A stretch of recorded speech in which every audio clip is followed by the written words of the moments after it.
Prof. Ana, magandang hapon po. Magandang hapon po Sir Jen at saka Sir Nelson, at maraming salamat po sa pag-invite niyo sa akin sa programa niyo.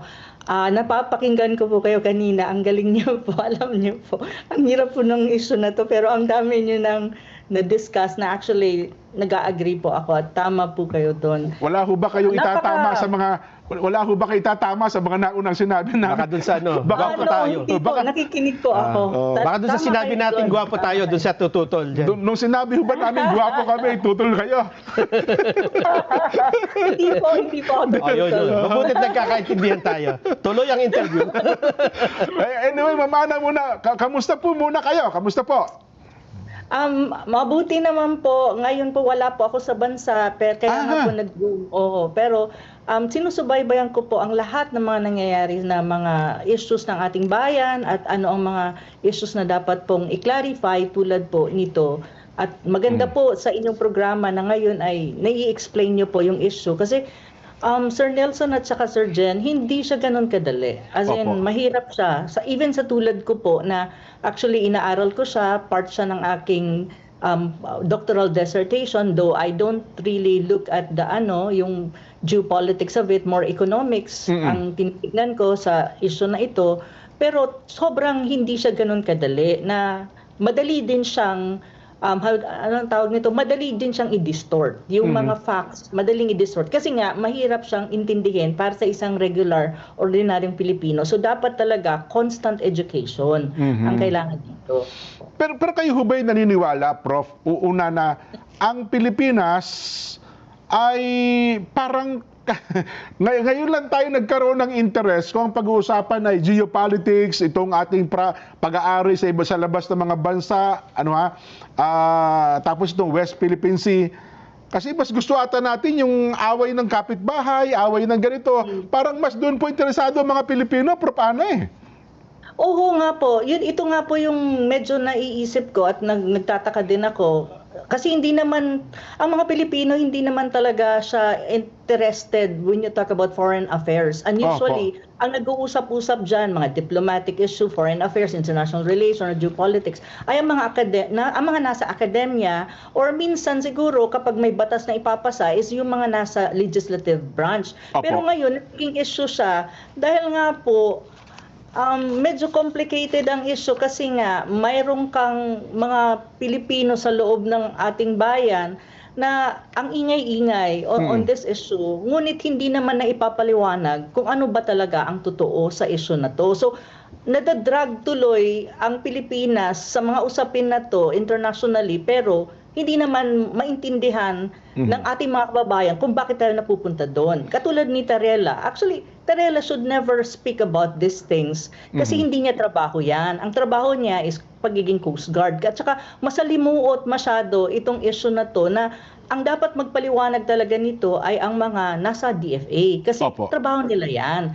Kaso ang daming sumasawsaw, may mga kongresista, may mga senador na hindi man nila malalim ang pagkakaintindi pero sigaw ng sigaw kasi ginagamit nila po yung issue para sa kanilang mga kandidatura, lalo na pag malapit ng eleksyon. So, ito yung mga bagay dapat na hindi natin makita at hindi dapat nangyayari. Pero nagiging nagiging issue na siya. And on the other hand po, may isang bagay din talaga na at the moment sa Pilipinas ay nagiging mas maliwanag.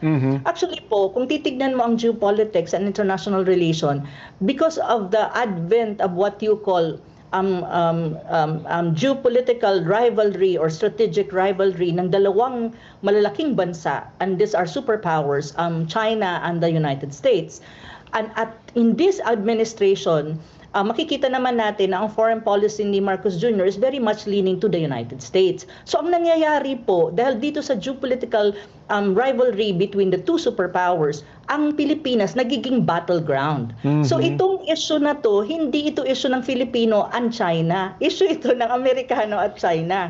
So ang nangyayari lang, nagiging battleground at proxy ang Pilipinas precisely because ang standing ng Marcos Jr. administration is very much, especially foreign policy-wise, kahit ano pa nilang justify yan, it's really leaning to the United States. So, ang nangyayari, there are pro-Americans who are asserting and using the WPS or what you call South China Sea dispute in this information war against China. Kasi wala ka namang ibang makikita po na issue between China and the Philippines na na mapapag-away mo yung dalawang bansa. Wala ho talagang iba. Ang isang issue lang na maliit naman, if you look at the overall diplomatic relation, an official diplomatic relation between the two countries, itong WPS. So, ito ang ine-exploit ng mga Amerikano at ginagamit tayong proxy against China kasi mayroon overall strategic rivalry between the two. Ang problema naman ng ating mga ibang kababayan, hindi nila ito nakikita at ang iba naman, talagang fino-fuel pa nila. Pero ang tanong kasi doon, dapat makita nila na we're being used as a proxy at tayong nagiging battleground ng tinatawag mong information war ng mga Amerikano against the Chinese. So, dapat hindi. Kasi hindi naman tayo superpower po at hindi naman tayo dapat nakikialam sa mga away ng ibang bansa na hindi tayo kasali. Opo. Kaya nga po, naniniwala ako na yung foreign policy ng previous administration na sinasabing, let's be friends to everyone, friends to all, wala Opo. tayong enemy, tapos kapag may conflict of interest with one country, we can resolve through diplomatic, peaceful negotiation. Kasi yun naman po talaga ang dapat. So yan po ang nangyayari sa Pilipinas, sa totoo lang po. At yung WPS or South China Sea issue, ito yung ginagamit kasi. Kaya nga sabi ko, palagi ko may pinapaliwanag na maging mapanuri ang mga Pilipino sa mga issues na ito. Kasi hindi siya hindi siya dapat nasa face value lang. Opo. At hindi ibig sabihin po na pag sumigaw si Hontiveros na atin ito ganun na agad, atin na agad. Opo. May ganun So, Opo. yung mga statement ni Hontiveros, Kiko Pangilinan, Diyos ko po. Anyway, Prof. Ana, kayo po bilang isang eksperto, ano ang pwede niyong sabihin sa mga taga-Kalayaan Island Group na kasi parang nagdamdam sila, feeling nila parang silang ipinamimigay. Prof. Ana, ano po ang comment niyo sa punto na yon?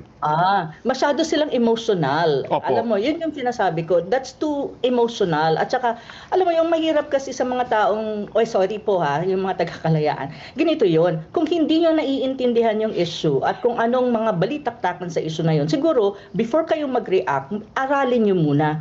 At dapat nyong tignan kung ano ba talaga ang sinasabi.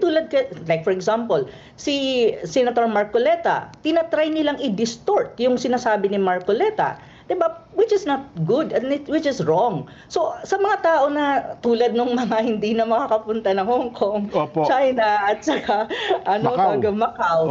Oo, na reciprocity ang ginamit ng China. Kasi that is a consequence of some actions na uninformed. Pag sinabi mong uninformed, hindi guided ng facts and ng reality. So gumagawa lang sila ng mga hakbang na bravado. Hindi yun kasi malalim ang usapin ng Kalayaan Group of yung KIG na Kalayaan sinasabi. Island Group, opo. Oo, hindi yan basta-basta na pag nasasisigaw lang si Hontiveros na ating yan na ganun na, tapos magre-react ka naman na you will have a resolution saying na persona ng grata ang ambassador ng Chinese Embassy sa Manila sa area na yan. Hindi ganoon. Inflammatory po yan. Dapat po kasi talaga, hindi lang yan itong mga ganitong ang pananaw ko po ay hindi lang nag-a-apply yan sa mga tao na sa Kalayaan, sa munisipyo na yan. Nag-a-apply yan even sa mga senador natin na mahilig ng political grandstanding, ngunit hindi nila naiintindihan ng malalim ang issue kasi they are not helping the country. They're inflaming and escalating the tension, which is at the end of the day, kahit ano pang gawin po natin, balibalik na rin natin ang mundo. Ang China is our neighbor and you cannot change that for the 100 years from now or even millions of years from now unless po magkaroon ng tectonic plate movement ang Earth.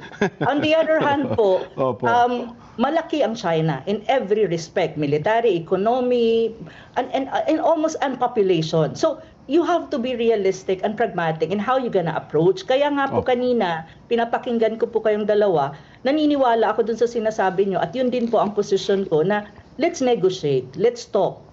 And then let's see kung paano tayo magkakaroon ng leverage para makuha natin kung ano gusto natin. Kung hindi man natin makuha ngayon, be patient and just do our work. Like for example, yung sinasuggest ni Senator Marcoleta, kailangan natin i-register yung mga coordinates, gumawa ng mapa ang NAMRIA. NAMRIA. Oo, NAMRIA. Kasi yun ang mga tinatawag mong homework na magagamit mo siya pagdating ng araw na pwede, na, halimbawa, magkikipag-negotiate ka, gagamitin mo yan na, nag-submit na kami, may malinaw yung ano namin, yung sinasabi namin, ito yung coordinates, ito yung mapa namin, ito yung may batas na sa legislative branch, mayroon kaming batas dyan, ganyan. So, mayroon kang weapon to use when you negotiate. May it be bilaterally or even multilaterally within ASEAN and even internationally within the UN. Yun yung beauty ng sinasabi ni Marcoleta, ni Senator Marcoleta, na patuloy na tinitwist ng iba dyan. Na Opo. hindi nila naiintindihan na when you say right, yeah, you have the right to say exclusive economic zone, EEZ. But that is just a right. It's another thing to claim that right. How would you claim that right in exclusive economic zone in the disputed area when you have other states like Malaysia and China and Vietnam on the other hand, which is the strongest claimant state in South China Sea, na nandyan sila disputed and they're also saying na amin yan or exclusive economic zone namin yan. Di nagkagulo tayo nun. So ibig sabihin, Pilipinas versus all of this? All this country, di wala Opo. na. Asan na yung tinatawag mong diplomacy and negotiation? Prof. Ana? So, yun yung importante po. Si Nelson po. Nelson. Opo, ito nga po ang development, ano? Kasi ang Malaysia ay nag-file na rin ng formal protest. Laban Opo. naman dun sa dalawang batas natin, domestic, Opo. itong Philippine Maritime Zone Act at Philippine Archipelagic Sea Lanes Act. Paano ang gagawin dito, Prof? I think ito pa nga po ang ano ko dyan, Ginoong Nelson kasi hindi ko alam kung ang Malaysia lang ang nag-file ng opposition against the two recently passed laws ng Pilipinas. Even I think Vietnam, hindi lang sila maingay. So we need to check on that too. Yes. Pero sa akin kasi, nag-file sila ng opposition or nag-lodge sila sa UN siguro. So wala kang magagawa doon kasi sa kanila yon, bola nila yon. However, on our side, we have to accept, yun nga sinasabi ko, we need to look at the issue kung paano natin ini-negotiate yan sa Malaysia. Na yung Malaysia, makikita yung point of view natin, pero hindi natin kailangan makipag-away. Ganun talaga siya. Pero saka you can do it within ASEAN level. Kasi ang Malaysia is a member of ASEAN. At tayo naman po ay member ng ASEAN. Sa ASEAN, dialogue and negotiation ang ginagamit para magkaintindihan ang mga ASEAN countries. So, actually po, kung titignan mo, mas madaling makipag-negotiate sa Malaysia on this, even though may opposition sila. Kasi nga po, ang Malaysia is a member state of ASEAN. So, ang mga countries sa loob ng ASEAN ay parang, we're part of ASEAN family. So, each of this country consider na the Philippines is a part of the family of ASEAN. So, mas madaling makipag-negotiate dyan. So, sa akin, at the end of the day, wala kang magagawa kung mag-upo sila. At wala ka rin magagawa kung mag-file sila ng opposition sa iba-ibang level na like UN. The only thing that you can do is acknowledge na nag-file sila and then work with them, negotiate with them. Pero ganito po ang gusto kong sabihin din na emphasize when you talk about negotiation. Iwasan natin ang tinatawag nating megaphone diplomacy. Ayun. Kasi pwede naman pong quiet diplomacy or silent diplomacy. Nakikipag-usap ang ating mga diplomats, nakikipag-negotiate sila para magkaintindihan yung dalawang side at maybe we can settle some kind of agreement and delimitation. Pero dapat po, hayaan natin gawin ang trabaho ng mga diplomats natin, ang negotiators, na hindi naman kailangan maging megaphone yan at lahat na lang isisiwalat mo sa media at nagkakagulo at hindi naman naiintindihan ng lahat. So, nagkakagulo-gulo kapag you use megaphone diplomacy. At yan ang ginagamit ng mga tulad ni Tariela. So, tignan mo po ang impact niyan sa relasyon natin with China. It's very worst at the moment, very challenging, at ang ating ekonomiya din ang nagsasuffer dahil sa hindi ganun katibay at kaganda na relationship with China because of this megaphone diplomacy po. So yun ang dapat nating iwasan po. Alam ko po, nag-research kayo dun sa mga sinasabing coordinates ng West Philippine Sea na sinasabi nila Hindi, bakit tayo gagawa ng coordinates ng West Philippine Sea? Meron na yan, na-submit na nga eh. Ano po ba yung resulta ng research po ninyo, Prof? Hindi naman po coordinates ng exclusive economic zone, continental shelf, and all of this. Ang sinasabing na-submit, baseline po yun. Magkaiba po ang baseline. Marami po ang, yun po. Iba po yung tinatawag mong maritime coordinates na pinopoint out ni Senator Marcoleta na kailangan natin mag-submit. It's true, we are not really asked or required na mag-submit or obliged. But it's still there in on-clause na because the area is disputed, para maliwanagan yung ibang claimant state, mag-submit ka ng ang geographic coordinates mo na malinaw. Kasi pag nakita yan ng ibang claimant state, alam nila, ito pala yung sinasabi ng Pilipinas, ito pala yung sinasabi ng ito pala ang kanilang tinatawag na EEZ, ito pala yung kanilang continental shelf, ito pala yung contiguous zone, ang baseline nila. Kasi ang baseline lang naman ang tinutukoy nila, nag-submit nila by virtue of yung law na pinasa eh. Hindi naman po yun eh. Hindi lang naman ang baseline. Ang sinasabi po tawag nito, dapat mag-submit tayo, mamaya kasi ang dami ko pong papel na nakaano sa akin, ngayon, na nakaharap po sa akin, doon sa tinatawag nating Division for Ocean Affairs and Law of the Sea of the UN, and sa UN Secretary General, showing that the Philippines has submitted geographical coordinates of its maritime zones. And maritime zone po, yun pong sinasabi nyo kanina, EEZ, continental contiguous zone at saka continental shelf.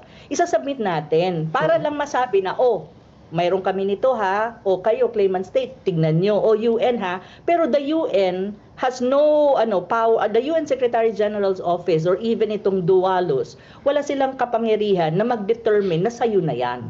Kasi at the end of the day po, disputed talaga siya. May overlapping claims ka.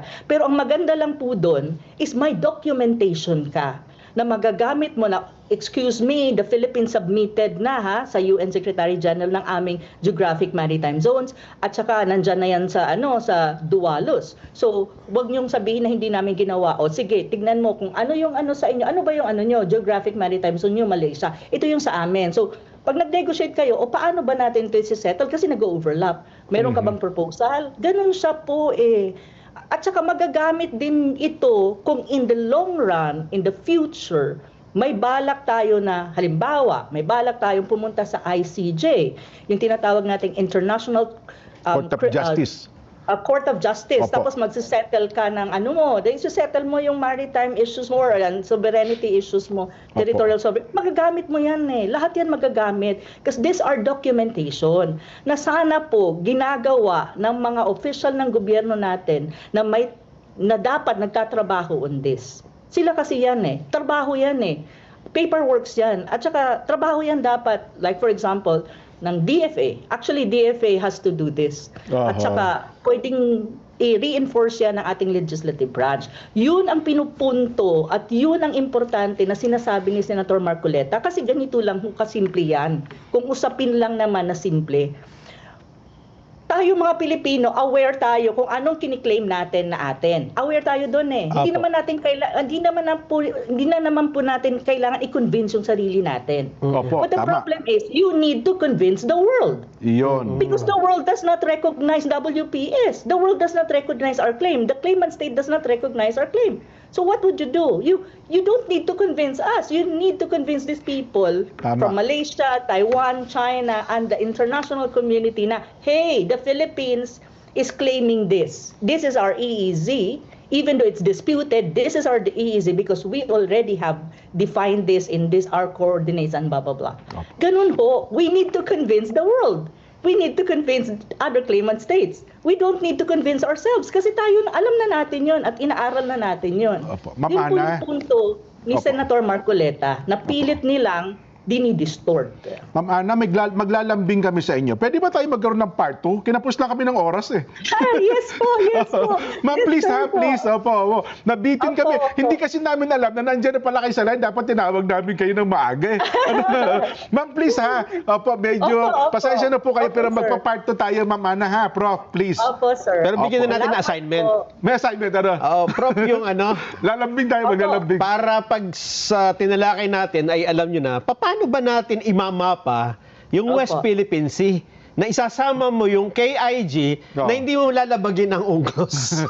Kasi nasa labasan ng ng ating EEZ. Ma'am Ana, please ha. Opo. Opo. Papagalitan kami, mag-overtime na kami. Ma'am, Salamat bye-bye po. Sa susunod pa. Thank you, Ayan na po. thank you po. Ang atin pong nakapanay, part 1 pa lamang po ito. May part 2 si Professor Ana Malindugoy, isa pong geopolitical analyst